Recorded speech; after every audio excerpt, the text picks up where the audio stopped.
Hello everybody, welcome to our finals of Barbarossa qualifier round. It has been a very good tournament so far. We've had some great performances from a variety of players, but it does all boil down to this right now.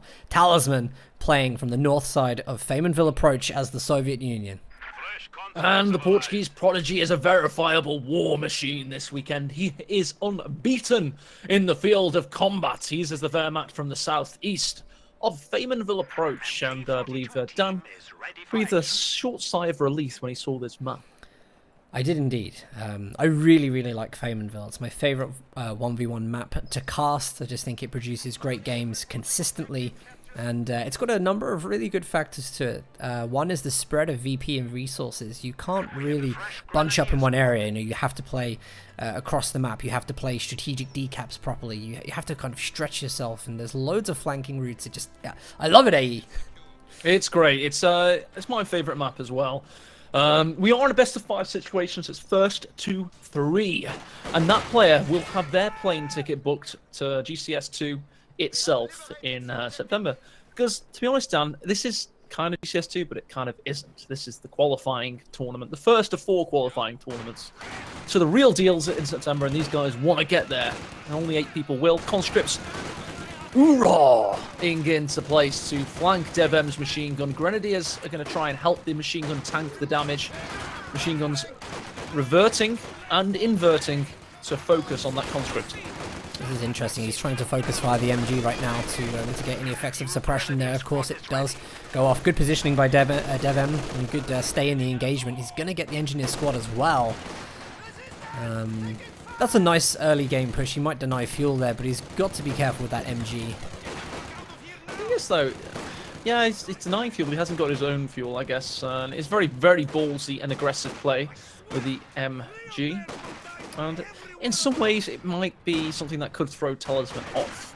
But I'll tell you a little something about Talisman. Not only has he been, quite frankly, monstrous this weekend, he used to scrim with Devon before GCS1. And he must be used to what Devon is capable of in terms of early game aggression. So I don't think it'll phase the Finn. There's just so much... There's so much at stake for this in terms of reputation. I think Talisman will be really disappointed if he goes with the performance he's had over the weekend and doesn't get first place from this. Likewise, though, Devon is just wrecked pretty much every opponent he's stepped up against. He's been monstrous himself, and I don't want to keep using that word term monstrous, but I suppose that doesn't describe Devon very well, actually. It's more he's been just like a cold, calculated, tournament-winning machine this weekend. It's almost been like, on paper, Devon looks the favourite. Oh, look, he's 2-0ing everybody. You know, maybe it takes somebody like Lovenest to upset the Portuguese prodigy. I don't think we saw... Last time we saw Talisman playing, I don't think he went left side on this map initially. I think actually he pushed the right-hand side as his kind of start game strategy. So I wonder if that's changed because he's up against Devon. I wonder if maybe he feared the sniper, maybe feared... not 100% sure. I mean, the good thing, though, is that because Devon's gone to the left-hand side of the map, Devon is now kind of... He can fall foul of this strategic decap, which unless the VP's capped, can deny all the resources on the left-hand side. So it's actually a great thing for Talisman to prioritize and focus on.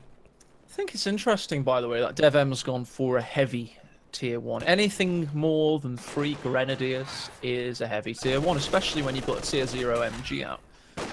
So it seems like he wants to counter Talisman's spread of conscripts, that vast swathe of play like he usually has, with his own micro. And he's going to say to Talisman, "You want to play with loads of infantry? Let's play with loads of infantry." He's going to do that. The enemy is attempting to steal our sector.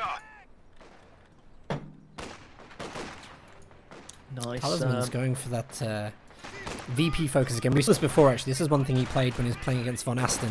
He tried to get as many VPs down off of his opponent as quickly as possible, putting a lot of pressure on Axis when it gets into the late game, a lot of time pressure. Devon might be wise to that. I mean, I'm really wondering how much Devon has looked into the players. There's a late retreat from Grenadiers on the right-hand side. They're going to have to go through negative cover as well. He gets a rifle grenade off to push them away. Good response from Devon to save the unit there. I think that was a good defense. Now we've got conscripts at low health. They're trading hands. Combat engineers are going to try and close the distance with a flamethrower, but well, actually they get the first kill there, so not too bad at all. Elsewhere in the southwest, the conscripts have worn out, so we have a yin-yang effect as the map revolves around the center and we trade territory sectors. The enemy is taking our territory. It's good to see that Talisman did reclaim fuel there. I mean, actually looking at the map, they're quite even in terms of what they've got. It's just a bit of a divide.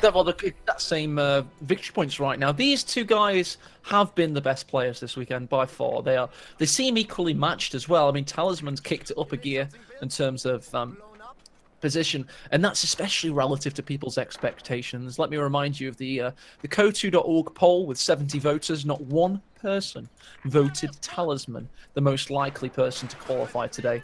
Not one person thought he was going to do it. Loads of people thought Devon was. He got most of the votes. So, have you seen? Oh, sorry, no, sorry to interrupt you. It's just that one conscript model was hanging off the side of the sandbags, which meant the squad suffered suppression. So that whole idea of building the green cover and stalling the engagement, literally just one model out of place and then suppression was on. Real shame. Unfortunate. Yeah. Unfortunate. So yeah, Talisman's defying expectations today. What is to be expected though is the Flamer half-track by Devon. He's gotten that in all of his Wehrmacht games in today's action. He's really timed the resources for it though. It's going to have to be used as a reinforcement half-track for a while. It's not going to be able to come out with 6 munitions away.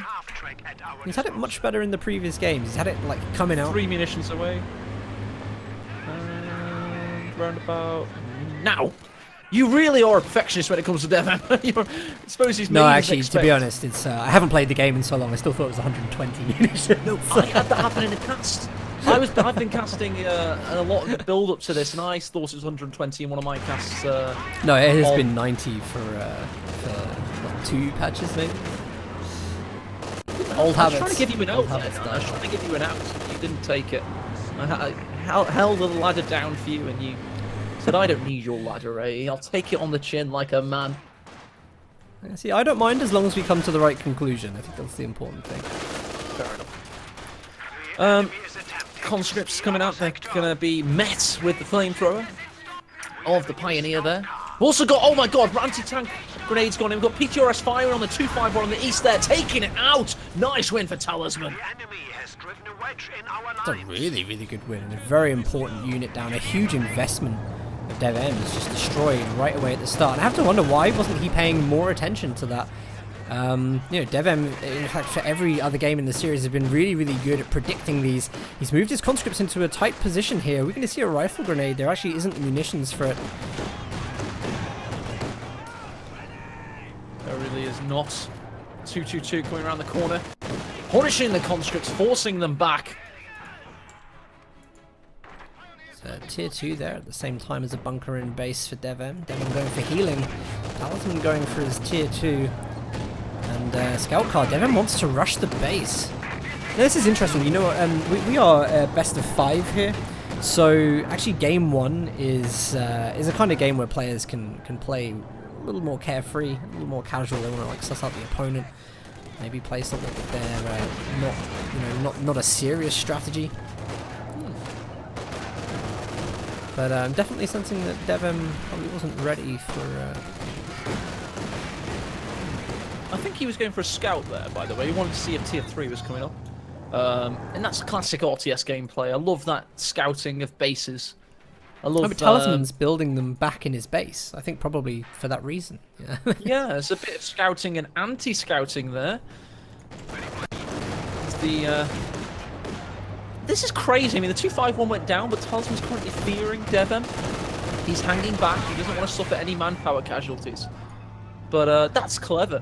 This is not a Talisman that is weakened right now. This is a Talisman that's calculating that he wants to get that T-70 out. So he's currently waiting for the prerequisite 260 manpower. He's got the fuel. There you go. As soon as it's available, he's building it. And meanwhile, ladies and gentlemen, he's not suffered a single manpower casualty. So that's the level of play we're Which seeing. is why he has no map control. Yeah, but what's map control, you know? Oh, he's got a T70 now. Doesn't matter. Map I don't know. I mean, control in let Code me 2 put is that- overrated. It's completely overrated. Well, the this is resource the thing, is that he now hasn't got units on the field mine scouting. Whenever you've got map control, it's a really good time for That's a Devon good to maybe lay traps, lay defenses. In fact, let's have a quick look if Devon has made anything of this. Just having a look if there's any mines planted. So no, he hasn't, but you know, there's a good opportunity there that he could have done. Yeah, he's got a minesweeper, but that is Talisman's play. I think he's been literally thinking he's to himself, what's the best way to play Code 2? What aren't people doing enough of in the current competitive meta? And Talisman's thought to himself, manpower economics. People are losing too much manpower. I'm going to stop losing any manpower. And he's playing very conservatively, very defensively. And it's the exact kind of thing that other players, notably people at Symbiosis in the game, years gone by used to do. Puma with some excellent shots on. Yeah, that was good. Great accuracy. I mean, Talisman this is 11 minutes in. He is recoiled in the base. This doesn't bode well for a game one, to be honest. He's completely crumbled against Devon. And do you know what? He's actually had very advantageous situations. He took the half track down, a huge investment by Devon very quickly, but suffered map loss control. He's not got the resources now. Devon's got plus 32 fuel, as well as a high count of munitions. Now, don't get me wrong. I was trying to speak positively of Talisman and try and bring out the positives of the situation. It's good to try and do that sometimes, but there's only a point to which that point still stands, and the longer he stays in base, of course. I did mention that the resource mechanics of Code 2 are overrated, but they certainly do count for something. And we know why he's doing this, though, because he's trying to save up manpower, get everything back again. He's just made the tech up to anti-tank grenades. So now he's starting to maybe look at pushing out, pick a direction. But actually, I think he's stuck in base because he's on the back foot. And instead of just constantly waiting for manpower, he's banking up. It's interesting.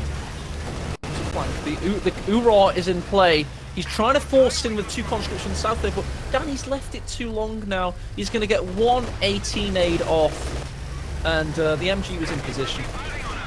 I think Talisman. Oh, what happened to the grenade? I thought he threw that. Maybe I thought he threw that, but either the animation failed or... Wow, that was... Maybe he was right on the edge of the range or something. And a sniper out. It looked like he threw it. Maybe the model died. I definitely thought that something happened. So I've tried to explain Talisman's thought processes here, but I mean the proof is in the pudding. No, there are. He's trying to conserve manpower, but I think the MG showed us that that's not necessarily a great idea sometimes. Because you're going to get pinned in base. And it's not like he's got some kind of artillery cannon or IL-2 that's going to help him get out of this pickle. Oh, Puma's down. T-70's going in.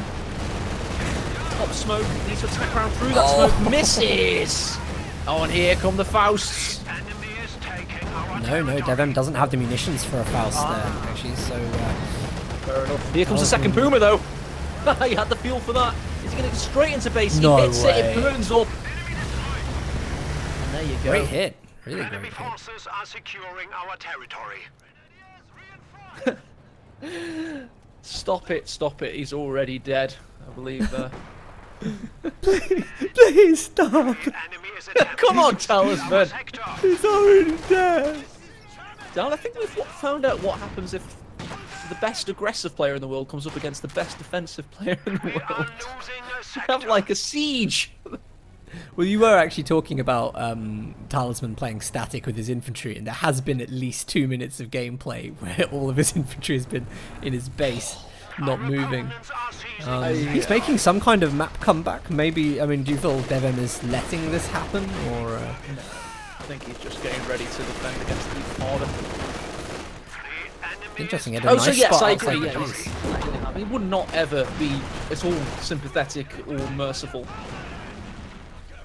I think when it comes to game time, Devon's all game, no humanity. I really do like that Talisman hasn't given up here.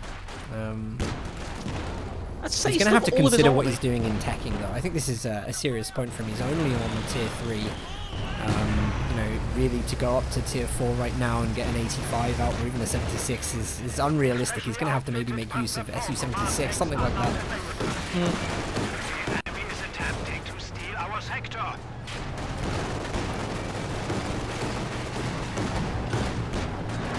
You can tell he's under pressure there. He is, and his precious manpower is now getting whittled away by that sharpie sharpshooter. Sharpshooter. Sorry, I said it wrong anyway. Shut up, Matt. 82mm mortar. That'll count to Devon. At least what he expects. He may have us surrounded, boys. He may have many tanks in very quantity. A sniper, 4 grenadiers, 2 MGs, but we've got a mortar. Cracking work, Talisman. Oh, What's happened now? just ate a rifle grenade with 2 squads. It's, See. Devon's rifle grenades have been quite on point. So interesting, I mean, the Talisman here, he hasn't put on a great performance for game 1 yet. Not likely to happen though.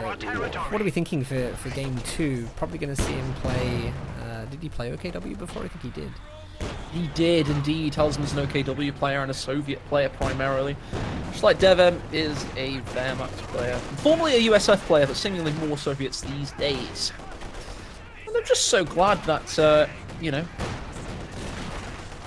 so many people tune in for the final to see such riveting back and forth action as Talisman does such things as be in his base, be slightly outside his base, be back inside his base, and many more activities to follow. I'm really, Damn, can I say I'm really wondering what the tech choice is going to be. It has to come out soon as well, but the thing is he's losing so many units that he has to make a choice now between, well, is he going to sit in base again and build up the manpower, or is he going to that worked so well the first time. But now we have a game I like to call Devon's Janitorial Simulator 2018. He kills up base, he sweeps up base skills. He's like a glorified mop handler. And Talisman's a pesky student that's spilling out onto the floor, and Devon's like, no, I've got to clean it up again, push him back into base. And that's exactly what we're seeing in this game. It's literally just sweeping up Talisman every time he tries to get out. He tries to get out in the south. Devon has to move over there and, you know, kill him or some more. Would you buy this game, Dan? It's actually the #1 selling scene game in Germany, actually. Really? Yeah, there's loads of DLC though. It's over £45,000 of DLC for this. Mostly different mop handles and mop heads. You can get a different top bucket. It's quite good. There's that Command Panzer 4. It's a GG unit right there. There's no AT really outside of the AT grenades. He actually has tier 2 as well, but doesn't want to go for suppression or an AT gun. Command Panzer 4 is just going to mop up here. Ah, good. Dan's on board with the mopping analogy now. He loves it. Unintentional agreement. Lovely. Lovely stuff. And here we go. Devon's mopping up. Is he going to go for that Some rifle? more conscripts spilling out. Oh, that's a shame. We've seen a lot of those rifle grenades go from Devon today. He's tried to get it on the retreat. I was hoping we might see one then. Incendiary rounds, sorry, from the MG42. Nothing is getting out of Talisman's base at the moment. And Talisman is going to drop game 1 under 20 minutes. 479 VPs to Devon. Over 20 minutes, but it was over by 8 minutes, it seemed. But 1-0 to Devon. First to 3, though. Talisman's got plenty of room to get the comeback.